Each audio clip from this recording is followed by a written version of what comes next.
Lancé il y a un peu plus de 10 ans, Live Design Sonore innove dans la diffusion du son et dans le design sonore. Le dernier des produits, après l'intégration d'enceintes dans des fauteuils, des oreillers, des têtes de lit, voire du mobilier urbain ou des palissades de chantier, se découvre à l'atelier. Avec la société Néologie basée à Naves.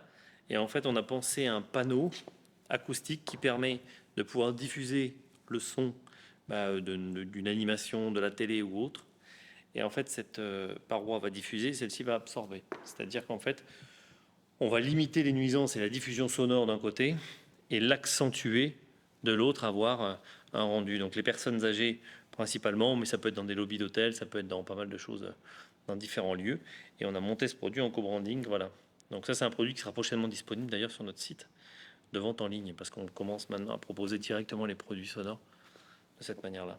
Aujourd'hui, déjà les distributeurs, avec la crise que l'on connaît, ils ont déjà eux-mêmes des difficultés à pouvoir vendre leurs produits. Donc là, on vient rajouter de l'innovation, il faut l'expliquer, il faut prendre le temps, là, il y a une nouvelle valeur à rajouter. Donc ce qui fait que maintenant, on fait beaucoup de digital. On a intégré une personne sur le digital et on voit les résultats. Aujourd'hui, avec le plan de transformation numérique aussi qui a pu être mis en place par le public, eh bien, on arrive maintenant à pouvoir proposer des produits et à en vendre directement au client final. Avant les objets et la diffusion, le point de départ de l'entreprise est bien le design sonore. Louis Dandrel, aujourd'hui disparu, était au lancement de LDS et il n'avait pas son pareil pour évoquer un environnement sonore. Le chemin de fer, quand il entre dans le tunnel, en bas de ce vallonnement, il klaxonne, parce qu'il paraît que c'est la réglementation. Et il fait ce pa-pi, pa, fa dièse mi, fa. Excusez-moi, je chante un peu fou. Et ça, dans un paysage comme ça, c'est un don. Ça démarre en 2011 avec Louis Dandrel, Alain Richon et un autre designer sonore, Simon Cacheux, sur la création d'entreprise pour se dire on a une première agence de Louis Dandrel qui fonctionne bien, scénographie et quelques contacts très parisiens, et ce jardin sonore qui arrive ici en région, et se dire mais comment on peut l'exploiter, comment on peut le dynamiser.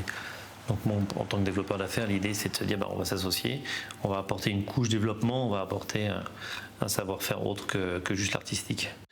Design sonore, je pense que d'une manière générale, on pourrait dire les designs sonores plutôt que le design sonore, dans le sens où il y a des disciplines assez marquées.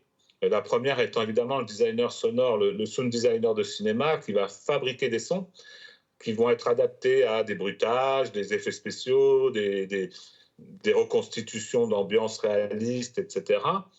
Donc il y a le côté production, de dessiner des sons, fabriquer des sons, ça c'est un terrain qui existe. Mais après, il y a effectivement des designers plutôt musicaux, il y en a beaucoup maintenant, qui vont allier des musiques avec des identités de marque, qui vont allier des musiques avec des environnements sonores de bars, de magasins, etc. Et puis il y a petit à petit, de plus en plus, ça c'est un créneau sur lequel nous on a travaillé longtemps, un design sonore de l'acoustique, c'est-à-dire comment faire des choix pour avoir un impact sur l'environnement sonore. Donc en fait, il y a plein de disciplines, y compris des designers sonores industriels maintenant. C'est une équipe pluridisciplinaire qui se constitue pour chaque projet, c'est du sur-mesure à chaque fois. Nous, on s'occupe vraiment du design sonore, donc je travaille avec le designer sonore qui est sur Paris et on travaille avec les commanditaires, donc si on répond à un appel d'offres, on va travailler en direct avec eux.